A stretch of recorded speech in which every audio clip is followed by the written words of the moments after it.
Good afternoon, I'm Eric Paulson. Thank you for joining us today. A church known for its incendiary and what many people call hate-filled statements and protests against gay people and U.S. soldiers has some members here in New Orleans today. A few members of the Westboro Baptist Church held a protest in front of Loyola University. Our Jade Cunningham is joining us live uptown, and the Westboro people were vastly outnumbered this morning, right, Jade?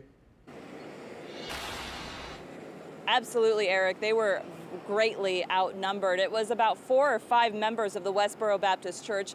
Earlier this morning, they actually stood on this corner here near Loyola University, St. Charles and Calhoun. They stood holding signs.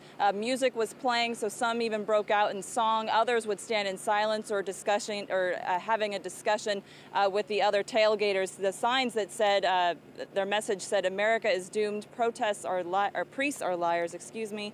One woman, one man, forever." Now, a large group came out, though, to peacefully protest. The protesters estimate about 80 to 100 community members, students, alumni, all gathered on the neutral ground, and then at one point even approached the WBC protesters and actually had a dialogue with some of them.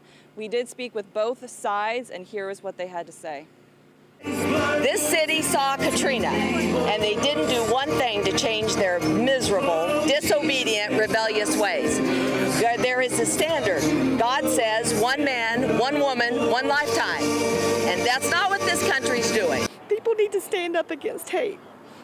People need to show love, and when they do that, it stirs it back up in everyone. Believe me, it stirred it up in me, but you can't resort to that.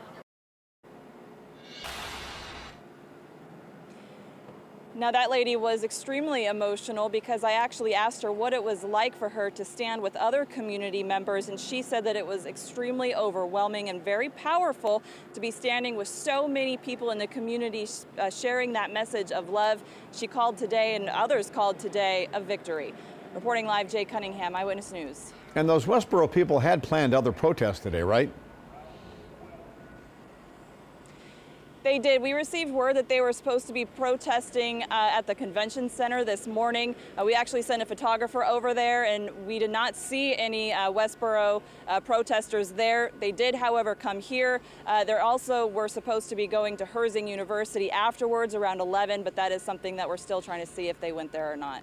All right, Jade, thank you very much. Appreciate that. The New Orleans City Council Committee meeting is going on